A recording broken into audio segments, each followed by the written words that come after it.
दोस्तों, मैं आप सभी का एक बार फिर से इस वीडियो में स्वागत करती हूँ।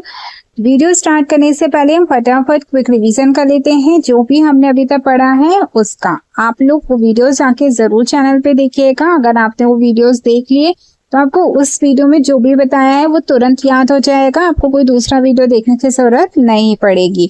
हमने अभी तक देखा बीएनएस का जो फुल फॉर्म है वो भारतीय न्याय संहिता है। वहीं इसका जो एक्ट नंबर है वो 45 ऑफ 2023 है। सेक्शंस ये 358 सेक्शंस के साथ 20 चैप्टर्स को कवर करता है। एक समिति standing committee on home affairs के द्वारा इसे लाया गया था। सबसे पहले ये लोकसभा में आया 20 दिसंबर 2023 को। वहीं राज्यसभा में पास हुआ 21 दिसंबर 2023 को। वहीं प्रेसिडेंट की इसको सहमति प्राप्त हुई 25 दिसंबर 2023 को। और इसी के साथ ये संपूर्ण भारत में 1 जुलाई 2024 से इनफोर्स हो गया।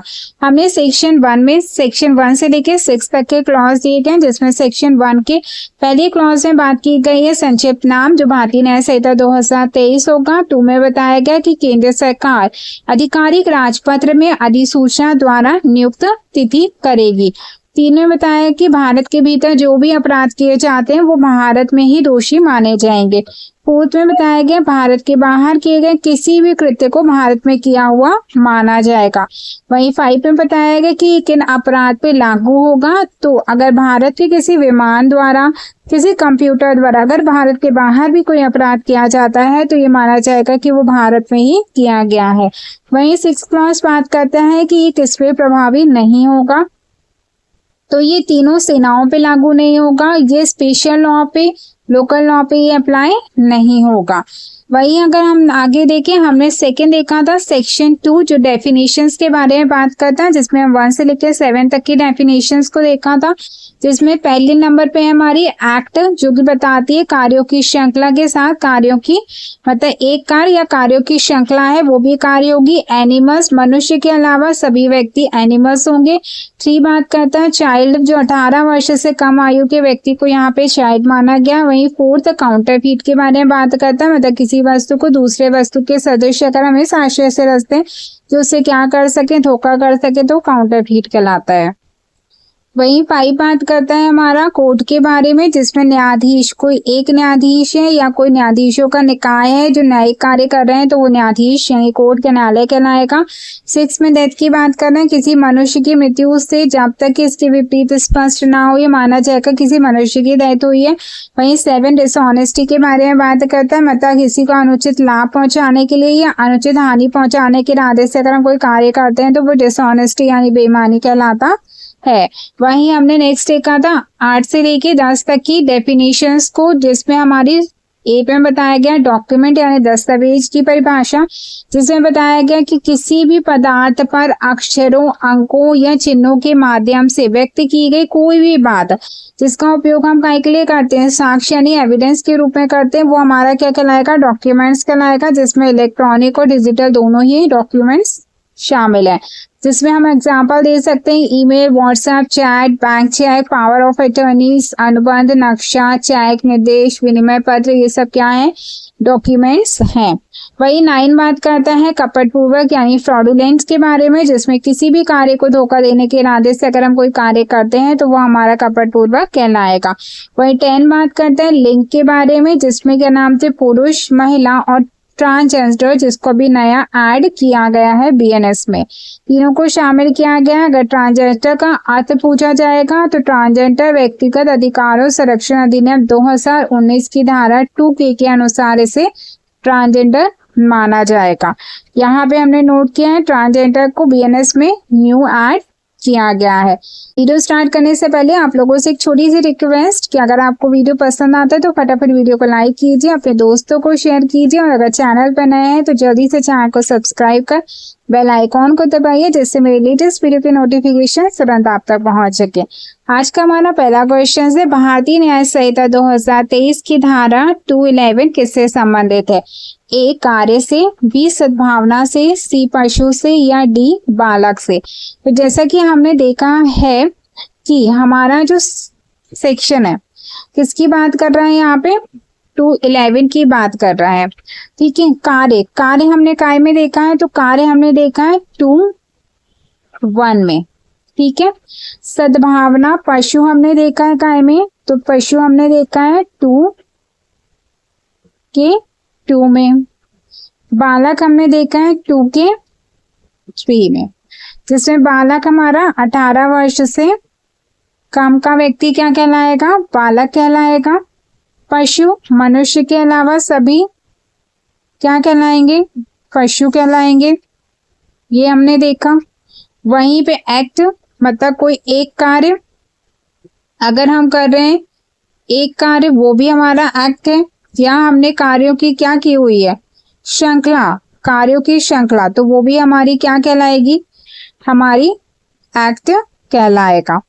अब हमसे पूछा गया 211, तो 211 हमारा यहाँ पे क्या बचा हुआ है, सद्भावना यानी गुड फेथ। तो 211 में हमारा क्या आ गया, गुड फेथ। तो ऑप्शन नंबर बी हमारा यहाँ पे क्या हो जाता है, सही हो जाता है। नेक्स्ट क्वेश्चन है हमारा बीएनएस की धारा 211 सद्भावना यानी गुड फेथ को परिभाषित करती है। निम्न में से कौन सा कथन सही है। ए, कोई भी व्यक्ति बिना किसी सावधानी के किया गया हो तो वो सद्भावना माना जाएगा। बी बात करती है जो कार्य उचित सावधानी और ध्यान के साथ किया जाए वही सद्भावना से किया गया माना जाएगा। सी बोलता केवल अच्छे इरादे से किया गया कार्य ही सद्भावना है, चाहे सावधानी हो या ना हो। डी सभी कार्य स्वतः ही सद्भावना में माने जाते हैं। तो इसका जो राइट आंसर हो जाता है कि सद्भावना यानी गुड फेथ क्या होता है, तो गुड फेथ में 2 चीजें होती हैं। पहला, उचित सावधानी होनी चाहिए जो भी कार्य हम कर रहे हैं उसमें, और ध्यान के साथ वो कार्य क्या किया जाना चाहिए। तो ये दोनों चीज अगर है तो वही क्या है, सद्भावना में किया हुआ कार्य माना जाता है।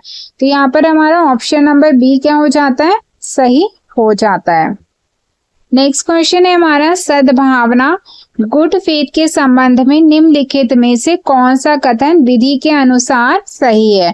तो ए, केवल अच्छे इरादे से किया गया कार्य सद्भावना माना जाएगा, चाहे सावधानी ना बरती जाए। तो ये तो हमारा सावधानी भी होनी चाहिए, तो ये तो हमारा पहला ही क्या हो जाता है, रॉन्ग हो जाता है। दूसरा बात करते हैं कोई भी कार्य स्वतः ही सद्भावना से किया गया माना जा सकता है, तो स्वतः तो माना ही नहीं जाएगा, तो ये भी हमारा क्या हो जाता है, गलत हो जाता है। तीसरा बात करते हैं वह कार्य जो उचित सावधानी और ध्यान के बिना किया गया हो सद्भावना में नहीं माना जाएगा। और फोर्थ भी हम एक बार देख लेते हैं, सद्भावना का निर्धारण केवल परिमाण के आधार पर किया जाता है, तो परिणाम के आधार पर तो नहीं होता है। तो हमारा यहाँ पे राइट आंसर हो जाता है वह कार्य जो उचित सावधानी और ध्यान के बिना। अब आप बोलेंगे कि मैंने आपको अभी बताया था कि उचित सावधानी और ध्यान के साथ जो कार्य किया जाता है वो सद्भावना कहलाता है। तो यहाँ पे जो क्वेश्चन है वो थोड़ा नेगेटिव लिए हुए, बिना किया गया तो सद्भावना में नहीं माना जाएगा, ठीक है, नहीं की बात की जा रही है, ठीक है। तो यहाँ पे उचित सावधानी और ध्यान के बिना अगर किया जाता है तो वो सद्भावना नहीं माना जाएगा। तो यहाँ पे राइट आंसर आपका क्या हो जाता है, ऑप्शन नंबर सी होता है। तो मैंने आपको नेगेटिव और पॉजिटिव दोनों ही समझा दिए हैं। नेक्स्ट है हमारा भारतीय न्याय संहिता 2023 की धारा 212 किससे संबंधित है। ए, न्यायालय से, बी, सद्भावना से, सी, मृत्यु से, या डी, सरकार से। तो हमारा पहली बात कर रहे हैं कोर्ट का, तो कोर्ट हमारा कौन से सेक्शन में आता है, तो 2 का 5 में कोर्ट आता है, जिसमें एक व्यक्ति या निकायों का समूह न्यायिक कार्य कर रहा है तो क्या कहलाएगा, कोर्ट कहलाएगा। वहीं सद्भावना हमने अभी काय में देखा 211 में, जिसमें 2 बातें होनी चाहिए, एक तो सावधानी से कार्य और दूसरा ध्यान पूर्वक कार्य, वो क्या कहलाएगा, सद्भावना कहलाएगा। मृत्यु की बात करें तो मृत्यु हमारा काय में दिया गया है 2:6 में दिया गया, मनुष्य के अलावा किसी भी व्यक्ति की मृत्यु जब तक अन्यथा साबित ना हो ये माना जाएगा कि किसकी मृत्यु की बात की जा रही है, मनुष्य की। अब हमसे पूछना है 211 किसके बारे, 212 किसके बारे में बात करता है, तो 212 हमारा बात करता है काय के बारे में, गवर्नमेंट के बारे में। तो हमारा यहाँ पे डी, सरकार सही हो जाता है। हमारा भारतीय न्याय संहिता 2023 की धारा 212 के अनुसार सरकार गवर्नमेंट से क्या अभिप्राय है। ए, केवल केंद्रीय सरकार, बी, केवल राज्य सरकार, सी केवल केंद्रीय तथा राज्य सरकार दोनों या केवल स्थानीय निकाय। तो जैसा हमको पता होना चाहिए कि 2/12 में हमने सरकार देखा, यानी गवर्नमेंट। अब गवर्नमेंट हमारे यहाँ 2 गवर्नमेंट चलती है, केंद्रीय गवर्नमेंट, दूसरी स्टेट गवर्नमेंट, सेंट्रल और स्टेट।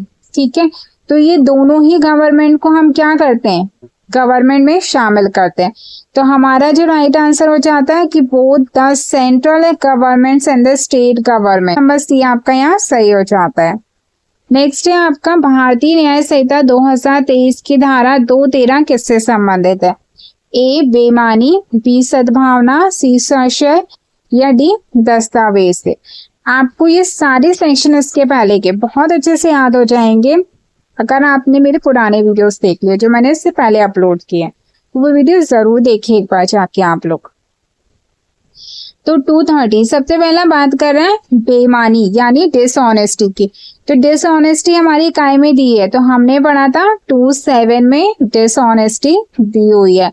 वहीं सद्भावना हमने इकाई में देखा, अभी हमने देखा इकाई में देखा 211 में सद्भावना देखा, जिसमें 2 चीज होनी चाहिए। पहला होना चाहिए हमारी क्या कि हमारे पास सावधानी होनी चाहिए, दूसरा हमारे जो ध्यान से हमने कार्य किया होना चाहिए। दस्तावेज हमने काय में देखा डॉक्यूमेंट, तो डॉक्यूमेंट हमारा बात करता है काय में 2 के 8 में हमने क्या देखा था, डॉक्यूमेंट देखा था। तो अब हमारा बात कर रहे हैं 213 में क्या है, तो 213 में हमारा क्या आ जाता है, हमारा संशय यानी हार्बरर आ जाता है। तो हमारा ऑप्शन नंबर सी क्या हो जाता है, आपका सही हो जाता है।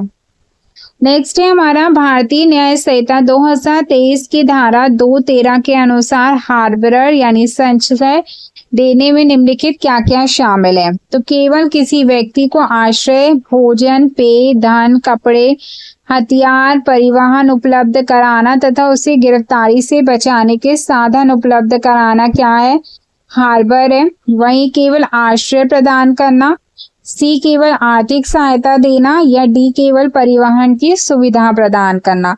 तो बीएनएस के अनुसार जो हमारा हार्बर है, इसकी जो डेफिनेशन है इसमें शामिल है कि कोई भी व्यक्ति है तो उसको हम क्या करेंगे, हम उसको आश्रय शेल्टर देंगे, हम उसको भोजन भी देंगे, पेय भी देंगे, धन भी दे सकते हैं, धन से भी हम उसकी मदद कर सकते हैं, कपड़े से उसकी मदद कर सकते हैं, हथियार परिवहन उपलब्ध कराने से भी हम उसकी मदद कर सकते हैं, या हम उसको गिरफ्तारी से बचाने के लिए भी मदद कर सकते हैं। तो यहाँ पे हमारा ऑप्शन नंबर ए क्या हो जाता है, सही हो जाता है। नेक्स्ट है भारतीय न्याय संहिता 2023 की धारा 214 किससे संबंधित है? ए बेईमानी से, बी सद्भावना से, सी क्षति से या डी दस्तावेज से। तो हमने देखा है कि 2 बेईमानी डिसऑनेस्टी हमारी काय में दी गई है, 2 के 7 में दी गई है। वहीं 2 के 6 में हमने क्या देखा हुआ है, तो 2 के 6 में हमने डेथ को देखा हुआ है, ठीक है, मृत्यु को हमने देखा हुआ है। सद्भावना हमारी काय में है, तो 211 में हमारी सद्भावना हमने देखी है। क्षति दस्तावेज हमने काय में देखा है, तो 28 में हमने दस्तावेज देखा हुआ है। वहीं अगर हम बात करें 21 में, तो 21 में हमारा क्या है,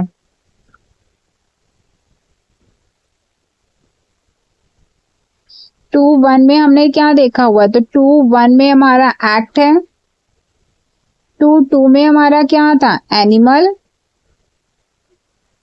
23 में हमारा क्या था, चाइल्ड, 24 में हमारा क्या था, काउंटरफीट, 25 में हमारा क्या था, 25 में हमारा था कोर्ट, 26 में डेथ, 27 में हमारा डिसऑनेस्टी, 28 में डॉक्यूमेंट, ठीक है, और सद्भावना हमारा काय में आ गया 211 में। तो हमारा 214 में क्या दिया हुआ है, तो 214 में हमारा क्षति इंजरी दी है। तो ऑप्शन नंबर सी हमारा सही हो जाता है। नेक्स्ट है हमारा भारतीय न्याय संहिता 2023 की धारा 214 के अनुसार क्षति से क्या अभिप्राय है? ए केवल शारीरिक चोट से, केवल संपत्ति की हानि से, किसी भी प्रकार की गैर कानूनी हानि जो किसी व्यक्ति के शरीर, मन, प्रतिष्ठा या संपत्ति को पहुंचाई जाए, या डी केवल मानसिक कष्ट। आई होप आप लोगों को वीडियो पसंद आ रहा होगा। मैं बहुत मेहनत करती हूँ आप लोगों के वीडियोस लाने के लिए। प्लीज आप लोग मुझे सपोर्ट किया कीजिए, मेरे वीडियो को लाइक किया कीजिए, शेयर किया कीजिए, और हो सके तो एक छोटा सा हार्ट कमेंट बॉक्स में जरूर किया कीजिए। तो यहाँ पे हमसे पूछा गया है कि क्षति क्या है। तो क्षति जो है हमारा 214 में हमारा दिया गया। क्षति मतलब इंजरी की यहाँ पे बात की जा रही है। तो इंजरी क्या होती है, छोटी सी क्या होती है, चोट होती है। किसी भी प्रकार की गैर कानूनी हानि, मतलब ऑब्वियस ही बात है गैर कानूनी होना जरूरी है। ऐसा नहीं कि हमने को ठोकर लगी तो हम उसको क्षति मारने लगे और हम कोर्ट के पास पहुंच गए, नहीं। क्या होना चाहिए, इलीगल होना चाहिए, ठीक है। गैर कानूनी हानि होनी चाहिए जो किसी व्यक्ति के शरीर को हुई हो, उसके मन को लगी हो, प्रतिष्ठा को लगी हो, या संपत्ति को। तो ये 4 चीजें इसमें शामिल की गई हैं। ऑप्शन नंबर सी आपका यहाँ सही हो जाता है। नेक्स्ट है भारतीय न्याय संहिता 2023 की धारा 215 किससे संबंधित है। ए बेईमानी से, बी सद्भावना से, सी क्षति से, या डी अवैध से। तो बात की जा रही है 215 की। तो सबसे पहले हमने बेईमानी, अब तक तो आपको याद हो गया होगा कि 27 में हमारी क्या है, बेईमानी है। सद्भावना हमारी 211 में है। क्षति हमारी काय में आ गई है, तो क्षति हमारी आ गई है 214 में। वहीं पे अवैध की बात करें तो ये हमारा 215 में आ जाता है। तो हमें 215 ही पूछा गया, तो इलीगल हमारा डी ऑप्शन यहाँ पर सही हो जाता है। नेक्स्ट है हमारा कानूनी रूप से बाध्य। लीगली बाउंड से क्या अभिप्राय है। What is meant by the legally bound. जो कार्य करना वैकल्पिक हो, बी जो कार्य करना नैतिक रूप से आवश्यक हो, सी वह कार्य जिसे ना करना किसी व्यक्ति के लिए अवैध हो, या जो कार्य केवल न्यायालय के आदेश से किया जाए। तो यहाँ पे बात की जा रही है कानूनी रूप से बाध्य, मतलब किसी ऐसा कार्य जिससे वह व्यक्ति कानूनी रूप से करने के लिए क्या है, बाध्य है, बाउंड है, लीगली बाउंड है। तो लेकिन अगर वो उसको नहीं करता तो यहाँ पे वह कार्य जिससे ना करना किसी व्यक्ति के लिए अवैध होगा। तो यानी अगर वो कार्य जो उसको लीगली रूप से करने के लिए बाउंड है वो नहीं करता है, तो वो क्या करता है, वो अवैध घोषित होता है। तो यहाँ पे ऑप्शन नंबर सी क्या हो जाता है, सही हो जाता है।